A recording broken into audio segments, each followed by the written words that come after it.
네, 정부의 내년도 세법 개정안이 발표가 됐습니다. 이 개정안에는 경제 활력을 높이기 위한 대규모 감세 조치가 담겼는데요.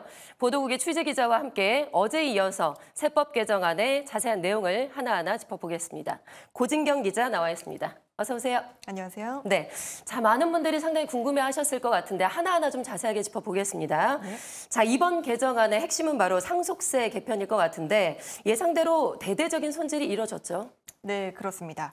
이번에 가장 크게 바뀐 부분은 상속세의 자녀 공제 금액이 1인당 5천만 원에서 5억 원으로 10배나 늘어난 겁니다. 이 상속세의 최고 세율도 50%에서 40%로 내려갔는데요. 이 상속세 최고 세율이 인하되는 건 25년 만으로 현행 세율은 일본에 이어서 세계 최고 수준입니다. 정부는 또 세율 10%가 적용되는 하위 과표 구간을 1억 원 이하에서 2억 원 이하로 확대하기로 했습니다. 이렇게 되면 배우자와 자녀 2명이 있는 경우에 17억 원까지는 상속세를 내지 않아도 됩니다. 또 배우자 없이 자녀만 1명이면 7억 원, 자녀만 2명이면 12억 원까지 상속세가 부과되지 않습니다. 정부가 상속세 최고 세율과 과표 구간을 조정하게 된 건 과거 부자들의 세금이라고 여겨지던 상속세 부담이 점점 중산층으로 옮겨가고 있다는 문제의식 때문인데요. 국세청에 따르면 지난해 전체 피상속인 중 과세 대상자 비율은 6.82%로 역대 최대를 기록했습니다. 기획재정부는 이번 상속세 조정으로 약 8만 3천 명이 2조 3천억 원어치의 감세 혜택을 누릴 것으로 추산했습니다. 네, 무려 25년 만에 세제 개편입니다. 많은 분들이 세제 혜택을 누리시길 바라겠고요. 자, 그리고 상속세와 함께 많은 분들이 또 궁금해하시는 부분이 있는데 바로 종합부동산세 개편하고 금융투자세, 금융투자 소득세 폐지 이 부분입니다. 이번 개편안에 어떻게 담겼을까요? 네, 우선 종부세와 관련해서는 여야 모두에서 개편의 목소리가 나왔었지만 이번 세제 개정안에는 담기지가 않았습니다. 이 종부세는 근본적인 개편이 필요해서 이 막바지 논의 과정에서 빠진 것으로 전해졌습니다. 여기에는 종부세를 완화하면 하반기 금리 인하와 함께 집값 상승을 부추길 수 있다는 우려가 작용한 것으로 풀이됩니다. 기업들의 상속세 부담도 크게 줄었는데요. 이 최대 주주의 보유 주식을 상속 또는 증여할 시 주식 가치를 20% 높여 평가하는 최대 주주 주식 할증 평가는 재계의 요구대로 폐지가 됐습니다. 개인 투자자들의 세부담도 완화가 되는데요. 내년 1월에 도입 예정인 금융투자소득세는 전면 폐지를 하고 ISA 세제 지원을 확대하기로 했습니다. 또 가상자산 소득의 250만 원 초과 부분에 대해 20% 부과하는 소득세도 내년 1월이 아닌 오는 2027년부터 걷기로 했습니다. 네. 자, 그리고 이번에는 많은 기업들이 관심을 가진 부분인데 법인세 개편안도 이번에 담겼습니다. 특히 기업 밸류 프로그램을 지원하기 위한 구체적인 방안이 이번에 나왔죠? 네, 정부는 주주 환원을 확대한 상장사에 대해서 내년부터 3년간 법인세 세액을 공제해 주기로 했습니다. 이 밸류업 기업을 공시한 기업 중 주주 환원 금액이 직전 3년 대비 5% 증가한 기업이 그 대상인데요. 초과액의 5%만큼을 총 주주 환원 금액의 1% 한도 내에서 공제를 해줍니다. 밸류업 기업에 투자한 주주들의 세금도 깎아주는데요. 2026년부터 2028년 말까지 밸류업 기업 투자자의 배당 소득을 분리과세해서 세율이 낮아지도록 했습니다.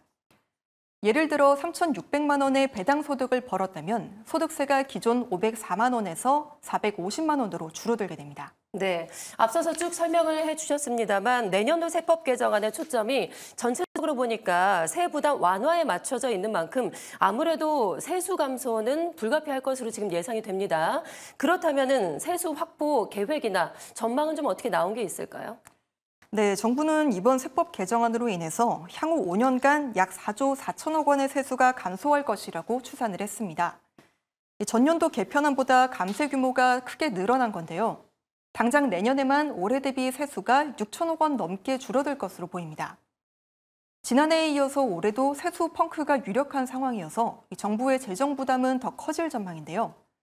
정부는 내년 이후부터는 기업 실적이 좋아져서 전반적인 세입 여건이 개선될 것이라는 입장입니다. 관련 인터뷰 영상 함께 보시겠습니다. 올해 국세 수입이 어려운 상황이지만 내년 이후는 수출 증가에 따른 기업 실적 호조가 예상되며 투자, 소비 촉진을 위해 그간 추진해왔던 정책의 효과가 나타난다면 전반적으로 세입 여건이 개선될 것으로 네, 그나마 내년에는 전반적으로 세입 여건이 개선될 것이다라는 정부의 발표가 있었습니다. 자, 그렇다면 이번에 세법 개정안에 대해서 경제계와 시민단체 반응은 어떻게 나오는지 궁금한데요. 네, 경제계는 기업 투자 활성화와 경쟁력 제고 측면에서 도움이 될 것이라면서 환영의 입장을 밝혔습니다. 특히 상속세제의 전면적인 개편으로 기업 경영의 불확실성이 해소됐다고 평가했습니다. 지정학적 리스크와 고금리 고물가 등 대내외 악재가 지속되는 상황에서 이번 정부의 세법 개정안은 위축된 민간 경제 활력 제고와 저성장 극복에 마중무 역할을 할 것으로 기대가 됩니다. 특히 25년 만에 상속세 세제 개편은 우리 경제 역동성을 높이는 데 기여할 것으로 생각이 되고요. 시민단체들의 정반대 입장인데요. 참여연대는 이번 세법 개정안이 대기업의 세부담을 완화시켜주기 위한 법안이라고 비판을 했습니다. 기업들의 세부담이 경제성장으로 이어질지 확실치 않은 데다 대규모 세수 감소로 재정 건전성이 훼손될 수 있다는 설명입니다. 기업과 대주주, 그리고 슈퍼 부자에 집중한 방안이라고 보고 있어요. 세수결손 조기 경보를 발령하고도 추가적인 부자 감세를 추진했다는 점에서 정부의 재정 역할을 기대하기 어렵고 여러 위기 상황에서 민생은 더욱 어려움에 처할 수 있다고 우려하고 있습니다. 네, 들어보니까 경제계와 시민단체가 대립하는 그런 상황인데 지금 이 상황 못지않게 여야 간의 갈등도 상당히 지금 첨예한 상황이죠. 사실 세법 개정안이 시행이 되기 위해서는 국회를 통과해야 되고 지금 현재 여소야대 전국이니만큼 아무래도 야당이 휘를 쥐고 있는 그런 상황인데요. 글쎄요, 국회 통과가 무난하게 이루어질 수 있을까요? 네, 전망은 말씀하신 대로 쉽지 않을 것으로 보입니다. 일단 이번 개정안에는 상속세 세율 인하, 그리고 최대주주 할증 폐지, 법인세 완화, 금투세 폐지 등 여야 간의 이견이 큰 내용들이 많습니다. 개정안이 국회를 통과하기 위해서는 다수석을 차지하고 있는 야당의 협조가 필수적인데요. 더불어민주당이 이들 개정안을 부자 감세로 규정하면서 반대를 하고 있어서 원안 그대로 국회 문턱을 넘기는 어려울 수 있다는 지적이 나옵니다.